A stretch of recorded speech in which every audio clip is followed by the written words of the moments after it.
샬롬. 샬롬. 감격스럽습니다.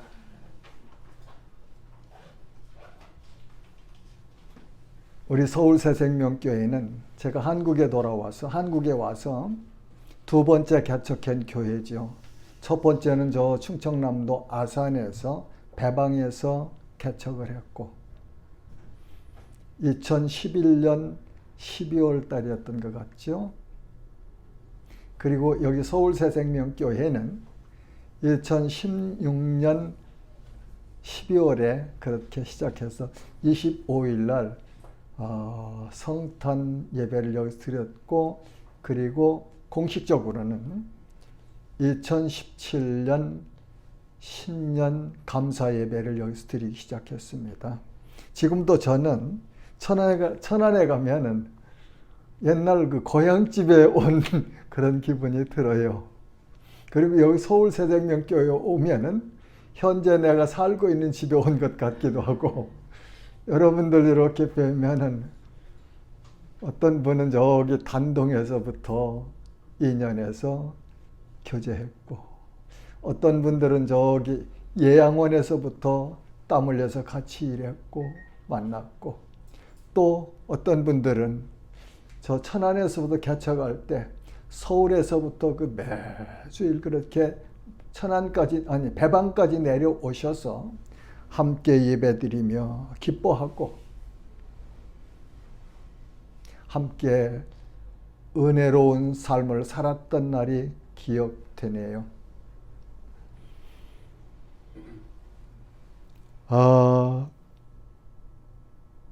본문 말씀 묵상하기 전에 제가 시편 22편 26절부터 28절까지 말씀 한번 읽을게요. 겸손한 자는 먹고 배부를 것이며 여호와를 찾는 자는 그를 찬송할 것이라. 너희 마음은 영원히 살지어다. 땅의 모든 끝이 여호와를 기억하고 돌아오며 모든 나라의 족속들이 주의 앞에 예배하리니. 나라는 여호와의 것이요 여호와는 모든 나라의 주제심이로다. 아멘.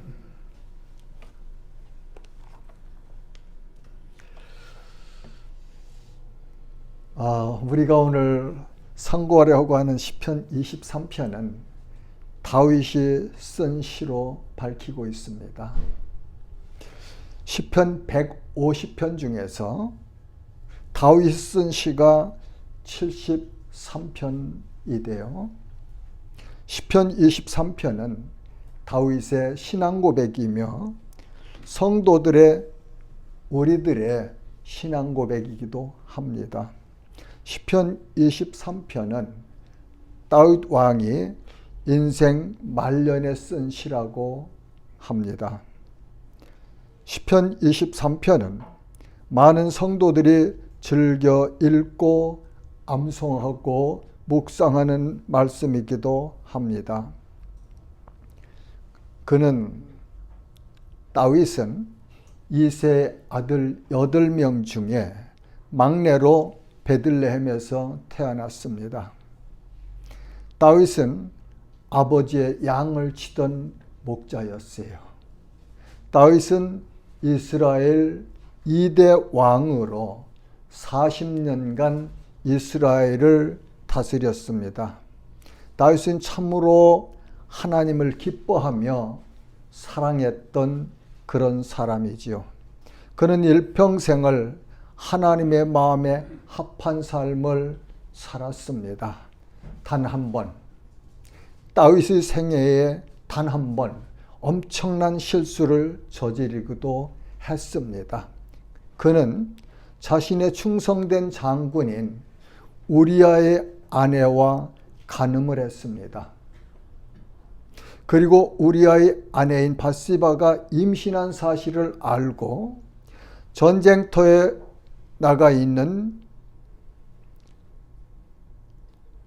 군대 장관 요압에게 편지를 써서 우리아를 그 전쟁터에서 죽게 하도록 교사를 했습니다. 그는 하나님의 선지자인 나단의 책망을 받고 회개하기도 했습니다. 그때 기록한 시가 시편 21편이라고 성경은 우리에게 가르쳐 주십니다.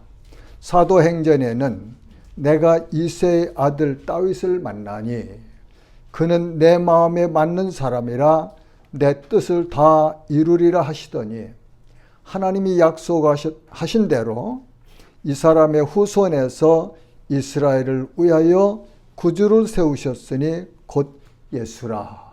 그렇게 말씀하고 있습니다.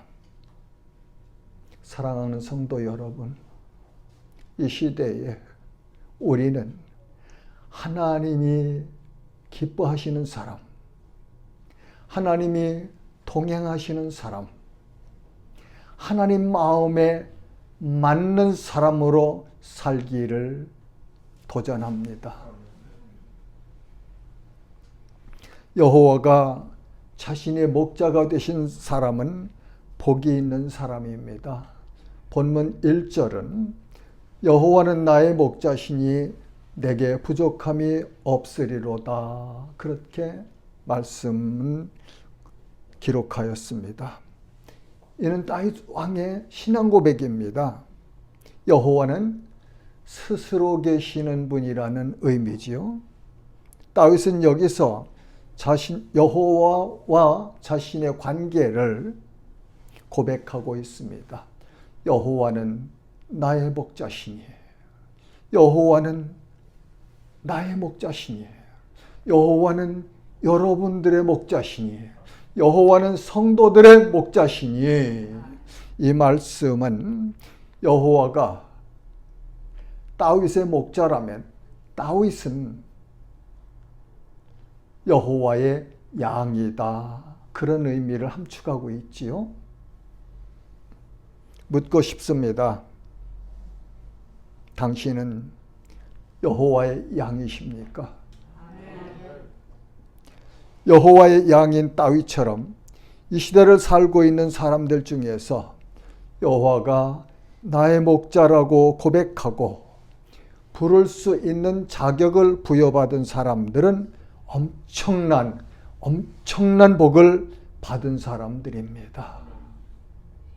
세상 사람들의 눈으로는 볼 수 없는, 세상 사람들 가치관으로는 인정할 수도 없는 그런 복입니다. 이 관계를 살펴보면 목자와 양의 관계에서 양이 목자를 선택할 수가 있나요? 그런 경우도 있습니까? 양이 저 목자가 좋으니까 나는 저 목자 밑에 가서 내가 목양을 받으리라 하고서 목자를 찾아가는 경우가 있느냐고요? 아니잖아요. 양이 있으면 목자가 그 양을 선택하는 거 아니에요? 예. 그렇다면 성도인 내가 여러분들이 목자이신 여호와를 선택한 거 아니에요. 절대 아니에요. 목자이신 여호와께서 자기 양이신 여러분들을 선택하셨다는 사실을 인정할 수 있다면 세상에 알 수 없는 엄청난 복을 받은 사람들임이 확실합니다. 마치 이런 거예요. 자녀가 이 세상에 태어날 때 부모를 선택할 수 있어요? 선택해서 태어나요? 아니지 같잖아. 자녀는 아무 선택권이 없어요. 없어요. 하나님의 은혜입니다. 네. 여호와의 양이 됐고 여호와께서 인정하시는 성도가 되었다는 사실은 하나님의 은혜 아니고는 설명할 수가 없는 진리입니다. 하나님과 성도들의 관계는 목자가 되시는 여호와께서 나를, 성도를 자기의 양으로 택해 주셨다는 사실을 알고, 알아야 돼요. 알아야 돼요. 알고 믿을 수 있는 관계예요. 알고 믿는 관계. 여호와는 나의 목자시고 나는 그분의 양이라는 사실을 알고 믿을 수 있는 관계. 그것이 곧 성도들의 정체성이에요.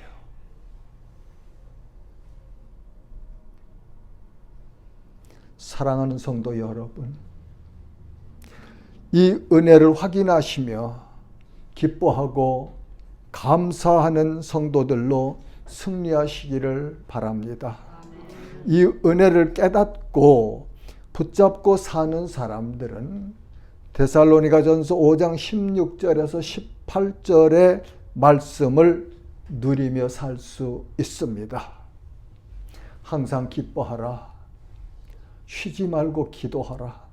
범사에 감사하라는 이 말씀을, 이 명령을 누리며 살아갈 수 있는 사람이 곧 성도다, 그런 말이에요.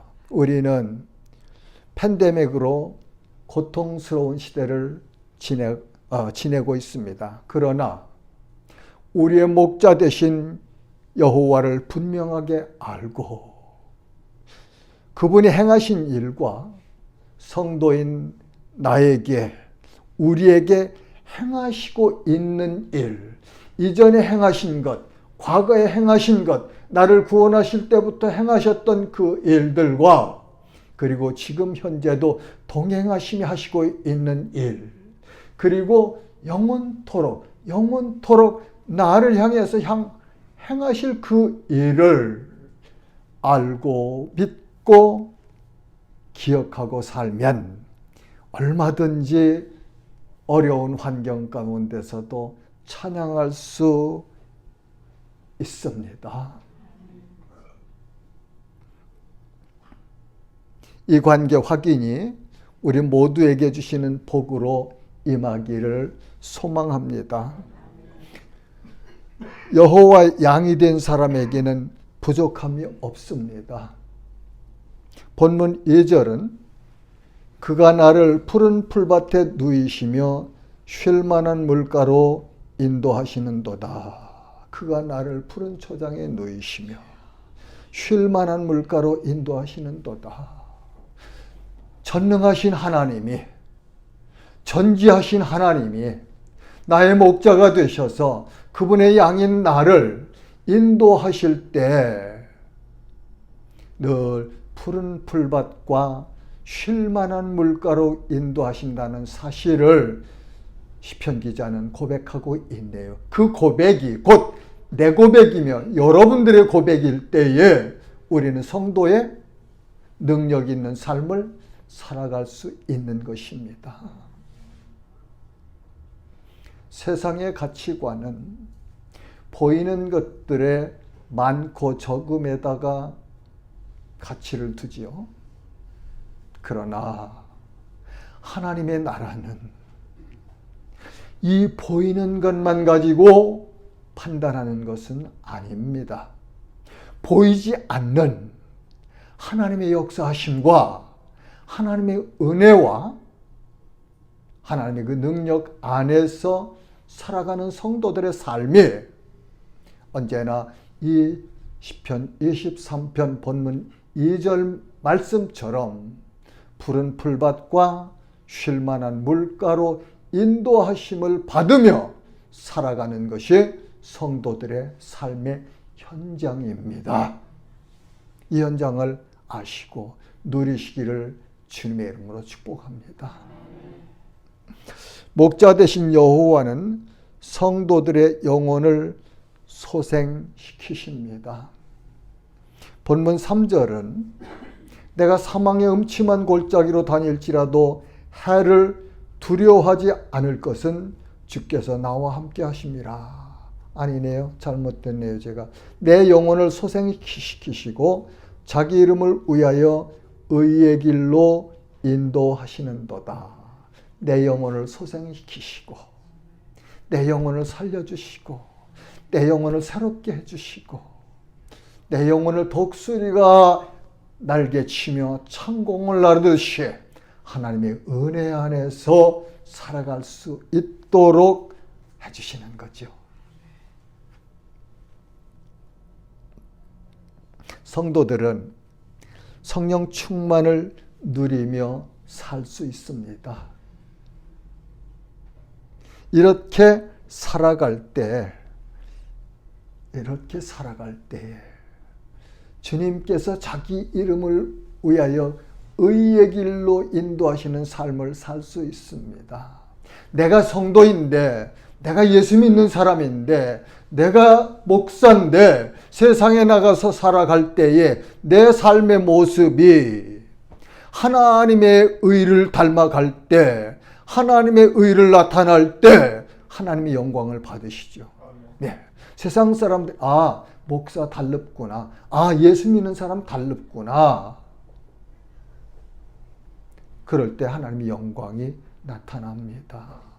내가 목사인데, 내가 예수 믿는 사람인데, 내가 권사인데, 내가 장로인데, 내가 집사인데, 세상에 나가서 세상 사람들 사는 모습 그대로 살아간다면, 똑같은 모습으로 살아가고 있다면, 나 성도인지 아닌지 본질부터 확인해야 된다고 내가 늘 주장하는 말씀이에요.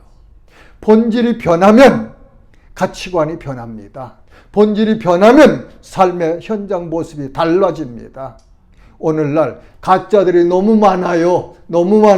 한국 이 현실 앞에서 보면은 교인 수는 많은데 정말 저 사람은 성도인지 아닌지 분별할 수 없는 그런 사람들이 너무 많아서 세상으로부터 욕을 듣고 있지요.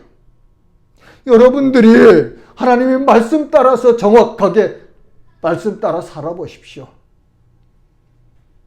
손해볼지라도, 고난당할지라도, 어려울지라도 말씀을 따라서 살아가면 세상이 감히 우리를 넘볼 수 없습니다. 못 봅니다. 왜? 성령께서 지켜주시기 때문에.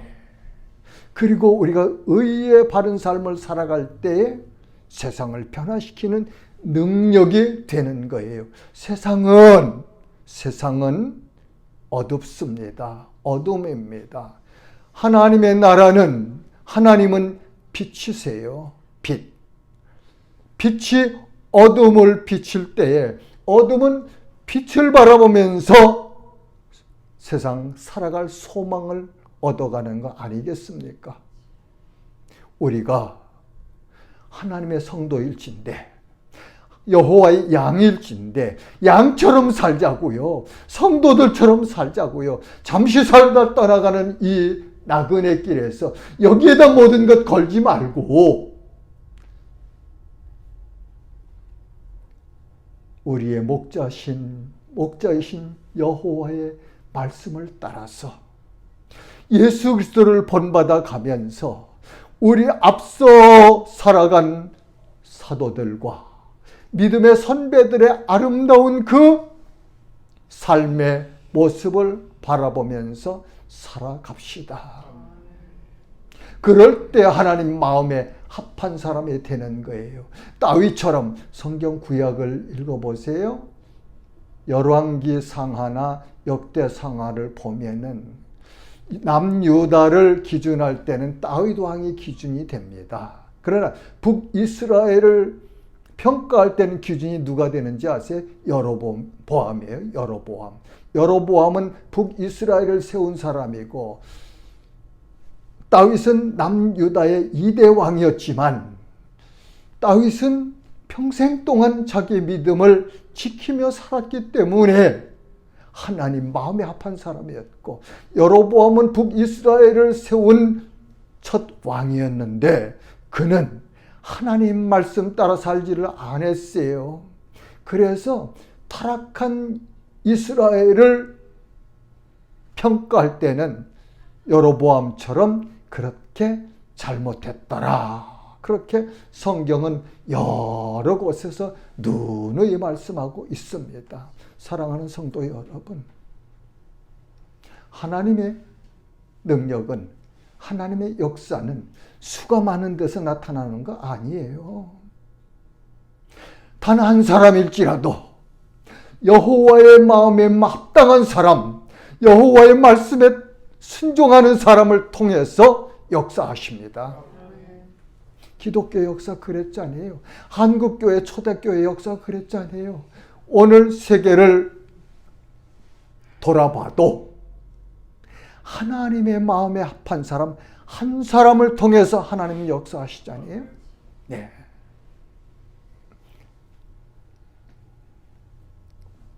여호와는 성도들과 함께 하시며 보호하십니다. 본문 4절 말씀은 내가 사망의 음침한 골짜기로 다닐지라도 해를 두려워하지 않을 것은 주께서 나와 함께 하심이라. 주의 지팡이와 막대기가 나를 안위하시나이다. 다윗은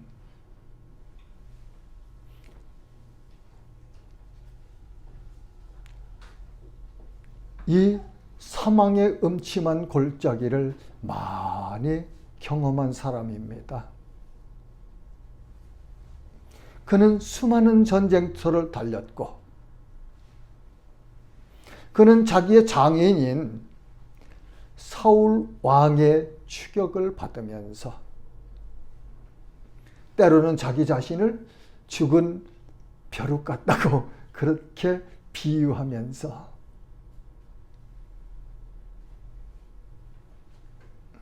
살기도 했습니다.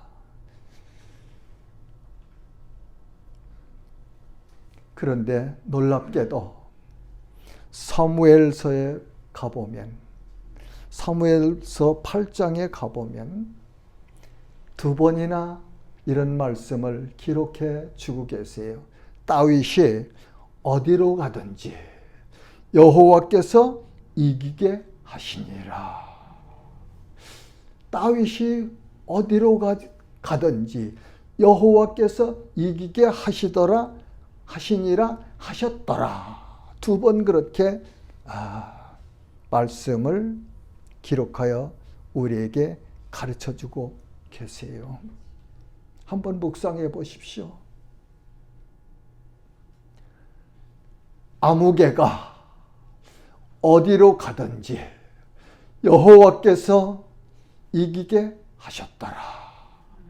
지금도 아무개가 어디로 가든지 여호와께서 이기게 하시니라. 아멘. 이것이 성도가 살아가야 될, 이것이 성도가 붙잡고 가야 될 나침판이며 사전이며 지도라고 나는 생각합니다.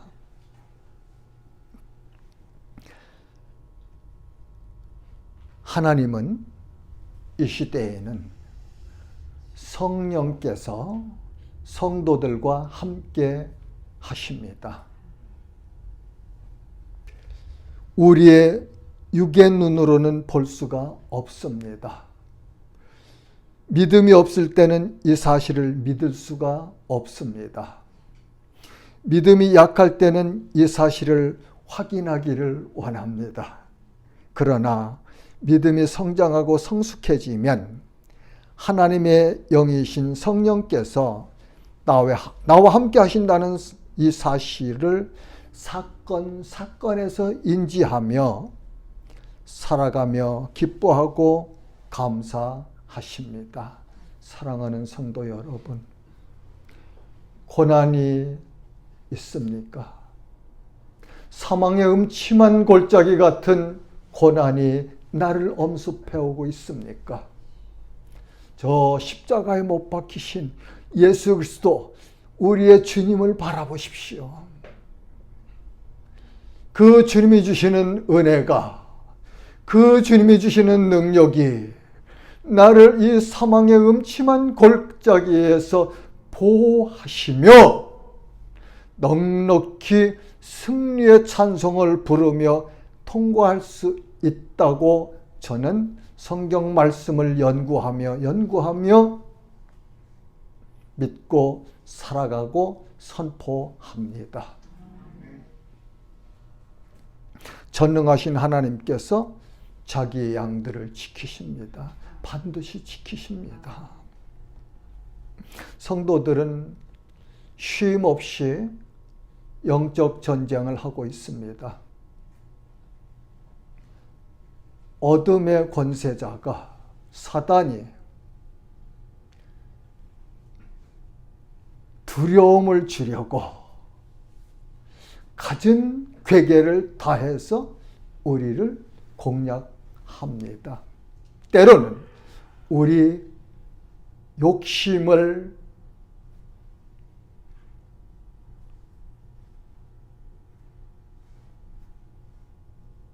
일으켜서 하나님께서 금하신 일들을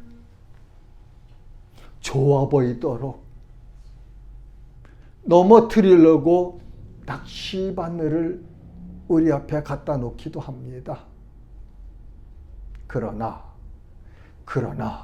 성도는 하나님의 보호하심 안에서 성령의 능력이 우리를 지켜주심 안에서 넉넉히 승리할 수 있습니다. 어떤 유혹도 이길 수 있습니다. 이기시는 은혜가 우리 모두에게 충만하시기를 주님의 이름으로 축복합니다. 여호와는 성도들에게 기름을 부어주십니다. 본문 5절은 주께서 내 원수의 목전에서 내게 상을 차려주시고 기름을 내 머리에 부으셨으니 내 잔이 넘치나이다. 예, 다윗 왕은 사무엘 선지자를 통해서 기름 부음을 받았어요. 이스라엘 왕으로. 그렇죠? 이스라엘 왕으로 기름 부음 받았어요. 그 기름 부음 받은 이후에 사울 왕의 추격을 하면서 온갖 고난을 다 겪었죠. 그렇죠?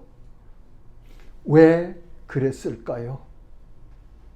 이스라엘 왕으로 치리하면서 하나님의 마음에 합한 사람이 되도록 훈련하시는 과정이었다. 나는 그렇게 해석을 합니다. 오늘도 성도가 이 땅에서 성령의 기름 부으심을 받은 사람들이 성도들이에요. 그런데 고난이 우리를 닥쳐오기도 합니다. 왜 그럴까요? 나는 그렇게 해석합니다. 더 겸손해지라고, 더 주님 온전히 바라보라고, 그리고 주님의 능력을 힘입어서 그 고난을 이길 수 있는 성도로 훈련하시는 과정으로 주셨다. 그렇게 생각하면 못 이길 시험이 없잖아요. 그래서 고린도전서 10장에서 말씀하십니다. 그렇죠? 우리가 못 이길 시험이 없답니다. 감당하지 못할 시험이 올 때는 피할 길을 내주신다고. 누가?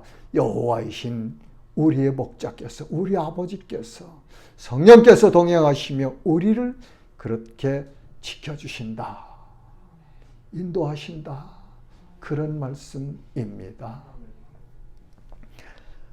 성도에게 기름 부음은 성령의 내주임을 알 수 있습니다. 요한일서 2장 20절은 너희는 거룩하신 자에게서 기름 부음을 받고 하나님께로부터 기름 부음을 받았대요.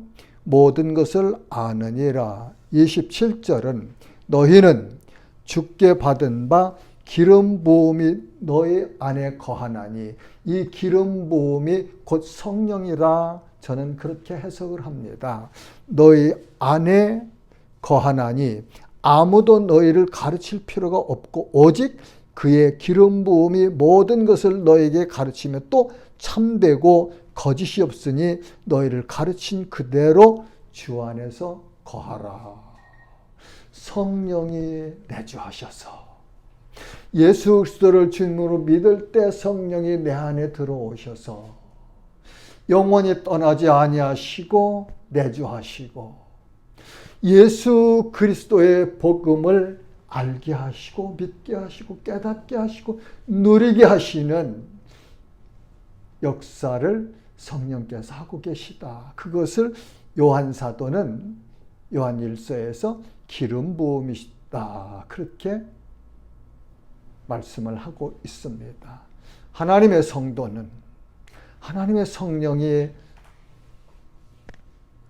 내주하시면서 예수 그리스도를 늘 묵상하게 하시고 그분을 따라가게 하시고 그분을 닮아가게 하시고 그분을 증거하는 증인의 삶을 살도록 인도하신다는 사실을 믿으시면 좋겠습니다. 성도는 성령의 인도하심에 순종해야 합니다. 성령은 성결하고 거룩한 영이십니다. 성령은 하나님을 믿게 하십니다. 그리고 성도를 성결한 삶을 살도록 인도하시고 가르치십니다. 성령은 기록한 성경 말씀들을 기록자를 감동하여 기록하신 분이십니다. 하나님의 말씀인 성경을 친근히 하십시오. 시편 119편 97절은 내가 주의 법을 어찌 그리 사랑하는지요 내가 그것을 종일 작은 소리로 읊조리나이다. 103절은 주의 말씀의 맛이 내게 어찌 그리 단지요 내 입에 꿀보다 더 다니이다. 잠언 30장 5절은 하나님의 말씀은 다 순전하며 하나님은 그를 의지하는 자의 방패시니라.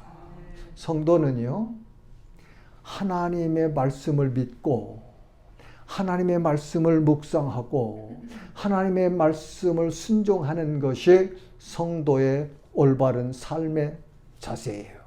태도예요. 아무리 삶에 바쁜 일들이 있을지라도 하나님의 말씀인 성경을 친근히 하며 읽으십시오. 읽으실 때 성령께서 우리의 마음을 감동하시고 우리의 마음을 뜨겁게 해주시고 우리의 마음속에 있는 모든 죄의 찌꺼기들을 태워주시는 그런 거룩한 역사를 하시는 겁니다. 성령 충만 무엇입니까? 하나님의 말씀을 읽고 이 말씀을 따라가는 삶을 살아갈 때 성령 충만한 삶입니다. 성령 충만 뭐 하고 아니에요. 그건 성령 충만해서 나타날 수 있는 한 부분들 사건들이죠. 성도가 성령 충만하다는 것은 하나님을 늘 사랑하고 하나님을 사모하고 하나님의 말씀에 순종하며 살아갈 때 그때 성령 충만한 거예요. 그때 예수 그리스도를 증거할 수 있잖아요. 성령 충만한 사람은 예수 그리스도를 닮아가고 있는 사람이에요. 오늘은 어제보다 조금 더 성장하고 성숙해지고 내일은 오늘보다 한 계단 한 계단 더 성장하고 성숙해져 가는 그 과정을 받는 그 상태가 성령 충만한 상태입니다. 성도들은 여호와의 집에서 영원히 살 것입니다. 본문 6절은 내 평생의 선하심과 인자하심이 반드시 나를 따르리니 내가 여호와의 집에 영원히 살리로다. 우리 같이 한번 읽어요. 시작. 내 평생의 선하심과 인자하심이 반드시 나를 따르리니 내가 여호와의 집에 영원히 살리로다. 아멘. 여호와의 양인 성도는 이 땅에서도 선하심과 인자하심으로 보호하심과 인도하심을 받을 것입니다.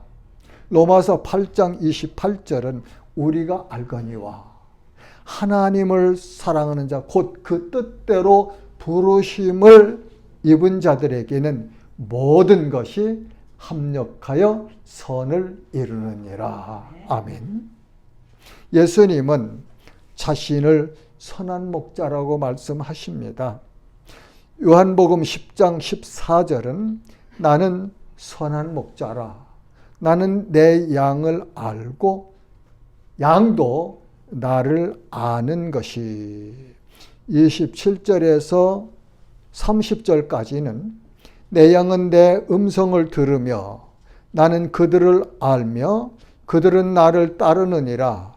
내가 그들에게 영생을 주노니 영원히 멸망하지 아니할 것이요 또 그들은 내 손에서 빼앗을 자가 없느니라. 그들을 주신 내 아버지는 만물보다 크심에 아무도 아버지 손에서 빼앗을 수 없느니라. 나와 아버지는 하나니라 하신대.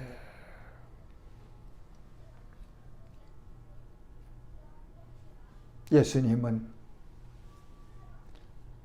성도들의 선한 목자라고 하시네요. 성도는 예수님께서 내 양이다. 그렇다면 여호와와 예수님은 하나다. 아버지 성부 하나님과 성자 예수님은 하나님이시다. 그런 의미죠. 30절에서 그렇게 말씀하시죠. 나와 아버지는 하나니라.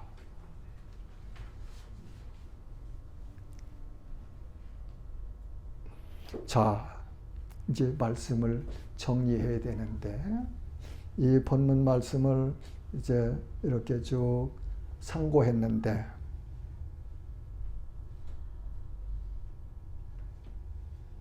하나님은요, 성도인 여러분 한 사람을 살리시려고 자기의 독생자를 이 땅에 보내신 사랑의 하나님이세요. 여러분 한 사람 한 사람을 살리려고 독생자를 이 땅에 보내셨다는 사실, 우리 전체 그룹으로 한 그룹을 성도로 삼으시려고 보내신 것이 아니고 나 한 사람을 하나님의 양으로 삼으시려고 아들 독생자를 보내셨다는 사실 깨달아지십니까? 믿어지십니까? 예수님은 성도인 우리 한 사람을 살리시려고 십자가에서 죽으셨습니다. 나를 살리시려고 사망의 권세에 붙들려서 이 땅에서 죽음의 두려움 가운데 떨며 살다가 영원한 불못 심판을 받을 그 심판을 향해서 달려가고 있던 나를 불쌍히 여기셔서 그 죽음에서 건져내서 하나님의 나라에 옮겨주시기 위해서, 하나님의 양이 되게 해주시기 위해서, 예수 그리스도의 양이 되게 해주시기 위해서 죽으셨다는 사실을 우리는 인정할 때에, 믿을 때에, 알 때에 하나님의 성도인 것입니다. 이것이 성도의 정체성이에요. 이것이 성도의 정체성입니다. 내가 예수 그리스도를 주님으로 믿어 구원받은 이후에 하나님은 나를 이 우주 만물 모든 것보다 더 가치 있게 귀하게 여기신다는 사실을 성경은 가르쳐주고 계세요. 살 의미 있잖아요. 당당하게 살아갈 수 있는 믿음이 있잖아요. 왜요? 아버지신 하나님이 지키시기 때문에, 우리의 목자 되신 여호와께서 지키시기 때문에, 우리의 목자신 예수 그리스도께서 우리를 사랑하시기 때문에 우리가 이 땅에서 살아갈 수 있는 거예요. 그것이 보이지 않는, 우리 육의 눈으로 볼 수 없는 성도들이 가지고 있는 보화며 보물이며 복이라는 사실을 이 시간 깊이 마음속에 묵상하시며 간직하시는 은혜가 있으면 좋겠습니다. 사랑하는 성도 여러분, 당신이 유일하신 참 하나님과 그의 아들이신 예수 그리스도를 주님으로 믿고 있으면 당신은 여호와 하나님의 양이요 성도인 것이 확실합니다. 성도는 이 땅에 사는 동안 하나님께서 반드시 함께 하시며 보호하시고 선한 곳으로 인도하십니다. 그리고 영광스러우신 하나님의 생명 안에서 영원토록 주님과 함께 살 것입니다. 이 놀라운 은혜를 마음에 품고 세상을 이기신 주님과 함께 승리하는 복을 누리시기를 주님의 이름으로 축복합니다. 아멘.